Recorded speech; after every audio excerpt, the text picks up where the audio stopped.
विद्यार्थी मित्र, आपण अभ्यासत आहोत आपत्ती व्यवस्थापन हा पाठ। आणि या पाठामध्ये या अगोदर आपण आपत्ती म्हणजे काय याबद्दल अभ्यासलं। आपत्ती हे एक संकट असतं आणि ते कसलं संकट? अचानक आलेलं संकट, आणि अचानक आलेल्या मोठ्या संकटाला आपत्ती म्हणतात। अशा प्रकारे अचानक येणारं संकट हे नैसर्गिक असू शकतं किंवा मानवनिर्मित सुद्धा असू शकतं। आणि अशा अचानक संकट आल्यानंतर एकंदरीत जनजीवनावर त्याचा काय परिणाम होतो याबद्दल आपण या अगोदर जाणून घेतलं। मग हा परिणाम झाल्यानंतर आपत्ती व्यवस्थापन करणं गरजेचं असतं। आपत्ती व्यवस्थापन म्हणजे काय, कशाला म्हणतात आपत्ती व्यवस्थापन? आपत्ती व्यवस्थापनामध्ये सुनियोजन असतं। सुनियोजन आणि संघटनात्मक कृती यांचा समन्वय असतो, आणि या समन्वयाद्वारे प्रत्यक्ष अंमलबजावणीचं काम होतं, आणि प्रत्यक्ष अंमलबजावणीची एकात्मिक क्रिया असते। अशा प्रकारे सुनियोजित, संघटनात्मक कृती आणि समन्वय यांचा एकत्रित परिणाम यांच्याद्वारे एकात्मिक अंमलबजावणीची क्रिया म्हणजे आपत्ती व्यवस्थापन असतं। हे या अगोदर आपण अभ्यासलं। आता आपल्याला आपत्तीचं स्वरूप आणि आपत्तीची व्याप्ती याच्याबद्दल अभ्यासायची। आता वेगवेगळ्या प्रकारच्या आपत्ती निर्माण झाल्यानंतर प्रत्येक आपत्ती ही पहिल्या आपत्तीसारखी असते का? तर या प्रश्नाचं उत्तर आहे नाही। सगळ्या आपत्ती ह्या निरनिराळ्या असतात। आता साधारणपणे कोणकोणत्या आपत्ती कशा असतात? भूकंप म्हटलं की भूकंपामध्ये निर्माण होणारे प्रश्न हे वेगळे असतात। महापूर म्हटलं की महापुरानंतरची परिस्थिती ही वेगळीच असते।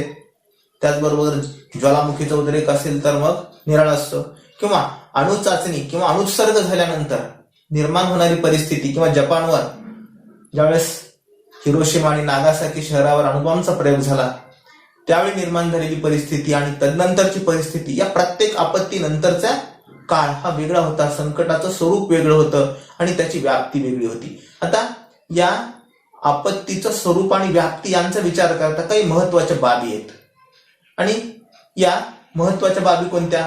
त्यामध्ये सगळ्यात महत्वाचा आपत्ती पूर्वीचा काळ, म्हणजे आपत्तीच्या अगोदरची परिस्थिती कोणती होती, कशी होती? प्री डिझास्टर पिरियड किंवा प्री डिझास्टर फेज म्हणतात त्याला। आपत्तीपूर्वी नेमकी परिस्थिती कशी होती, तिथलं जनजीवन कसं होतं, लोक काय उद्योग करत होते, त्यांच्या जगण्याचं साधन कोणतं होतं, किंवा त्यांच्या नैसर्गिक गरजा ते कशा भागवत होते, या सगळ्या बाबींचा आढावा आपत्ती पूर्वीच्या काळामध्ये येतो। त्यानंतर पुढचा दुसरा नंबरचा महत्वाची गोष्ट असते इशारा काळ। एखादी आपत्ती निर्माण झाल्यानंतर त्या ठिकाणी इशारा दिला जातो, त्या अगोदर इशारा दिला जातो ही आपत्ती निर्माण होणार आहे। उदाहरणार्थ आता कोणती आपत्ती? अतिवृष्टी होणार आहे, पावसासंबंधीचे इशारे हवामान खात्यामार्फत, वेधशाळेमार्फत दिले जातात। अतिवृष्टी होणार असेल तर भूकंपाचा सुद्धा इशारा दिला जातो अगोदर। इथली वेधशाळा अशा प्रकारचं काम करते। आणि मग या काळामध्ये, इशारा काळामध्ये काय, सावधगिरीची भूमिका घ्यावी लागते प्रत्येकानं। सांगितलं जातं नदीकाठच्या लोकांनी सावध व्हावं, किंवा मच्छीमारांनी समुद्रामध्ये जाऊ नये। ह्या सगळ्या गोष्टी कुठं होतात?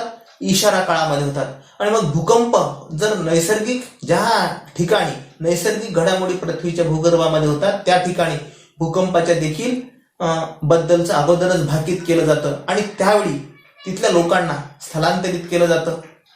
किंवा आपत्ती निर्माण झाल्यानंतरची परिस्थिती जास्त क्लिष्ट होऊ नये, जास्त मोठी अडचण येऊ नये, किंवा वित्तहानी, जीवितहानी मोठ्या प्रमाणामध्ये होऊ नये, यासाठी हा इशारा काळ सुद्धा महत्वाचा असतो। आणि म्हणून नदीकाठच्या लोकांना दिला जाणारा इशारा, किंवा समुद्र किनाऱ्यावर राहणारे जे मच्छीमार आहेत त्यांनी समुद्रामध्ये जाऊ नये, समुद्र खवळलेला असेल, या प्रकारचे, किंवा आकाशामध्ये विजांचा कडकडाट होईल, विजा पडण्याची शक्यता आहे, किंवा जोराचं वादळ येणार आहे। आता पाठीमागे एक वादळ आलं होतं कोकणामध्ये, आणि कोकणात काय परिस्थिती झाली त्याच्याबद्दलचा देखील इशारा दिला होता।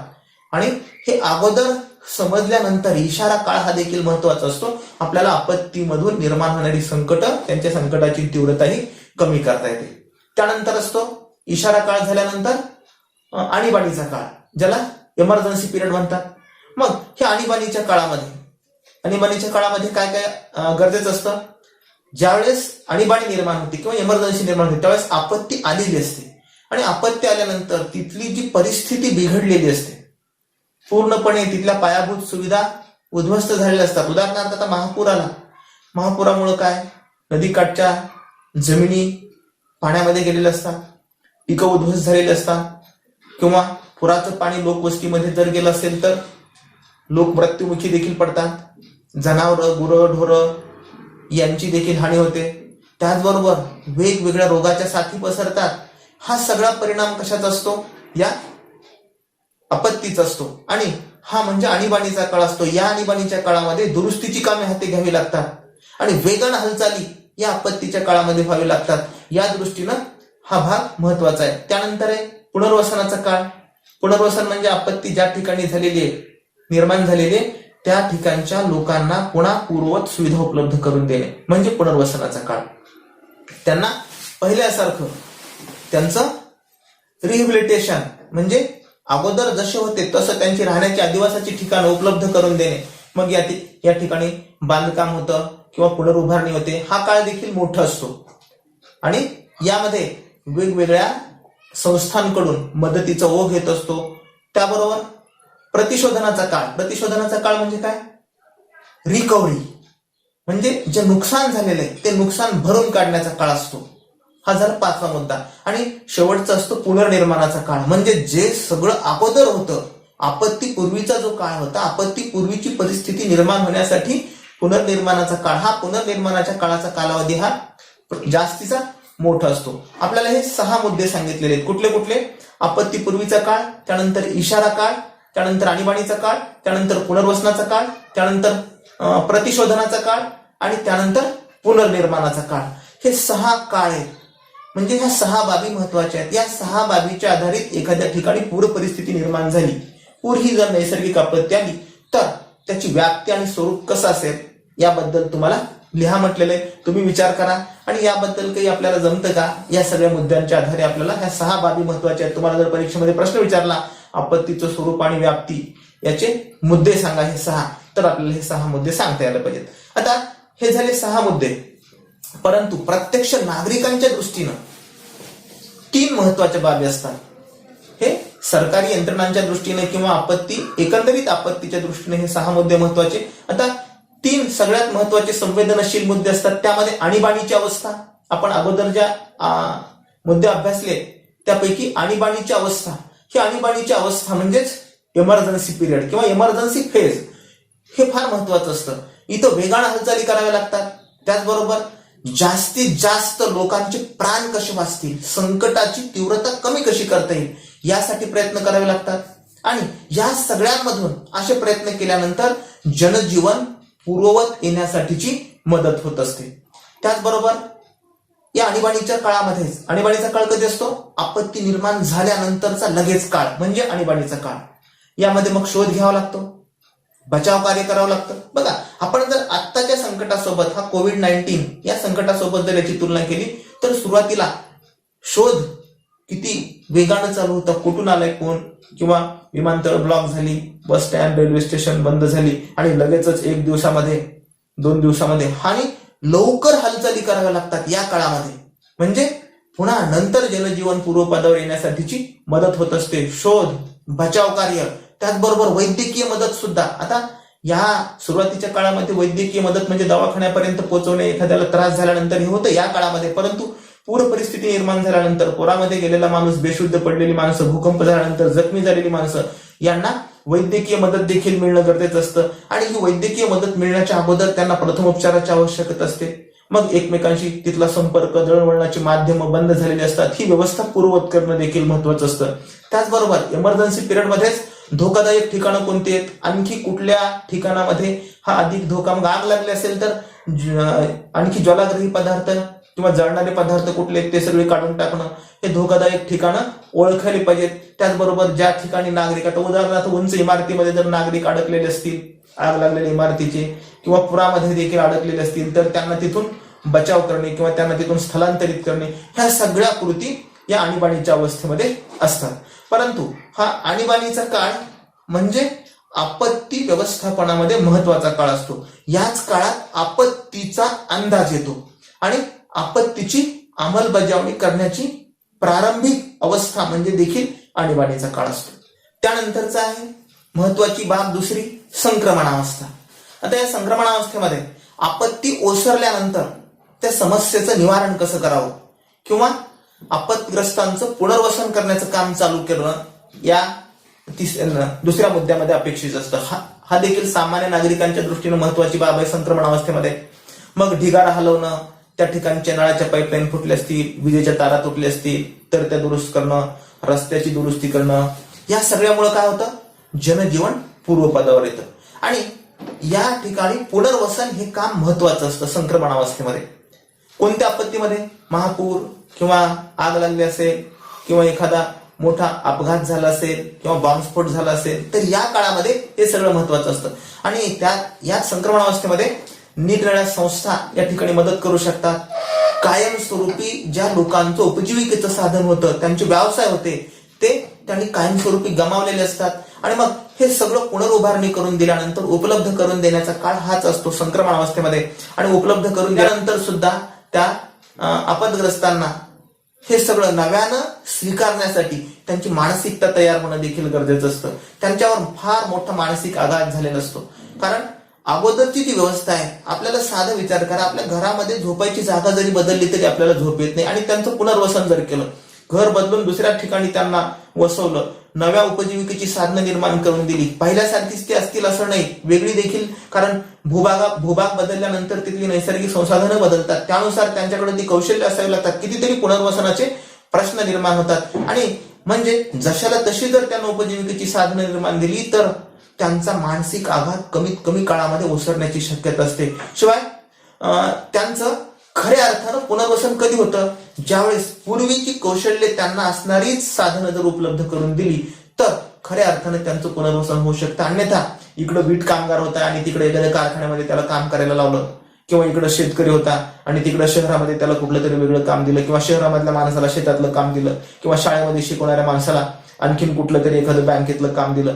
या वेगळी कामं करत असताना वेगळी कौशल्य, आत्ताचाच विचार करा ना, शाळेमध्ये प्रत्यक्ष शिकवत असणाऱ्या शिक्षकांना आता ऑनलाईन शिकवायचे म्हटल्यानंतर किती अडचणींचा सामना करावा लागतो हे प्रत्यक्ष केल्यानंतर लक्षात येईल. शिवाय विद्यार्थ्यांना किती अडचणी यायला लागलेल्या, या संकटाच्या काळामध्ये या सगळ्या अडचणींचा सामना करावा लागतो. ही असते संक्रमण अवस्था. आणि त्यानंतरची असते तिसरी महत्वाची अवस्था सामान्य नागरिकासाठी, पुनर्वसनाची अवस्था. पुनर्वसनाची अवस्था मात्र फार गुंतागुंतीची असते. ज्यावेळेस मोठा भूकंप होतो किंवा ज्वालामुखीचे उद्रेक होतात, सुनामी होतात किंवा आग लागते कुठेतरी, महापूर येतो, अशा ठिकाणी ही अवस्था अत्यंत क्लिष्ट आणि गुंतागुंतीची असते. या अवस्थेमध्ये दुरुस्तीची कामं सुरू करावी लागतात.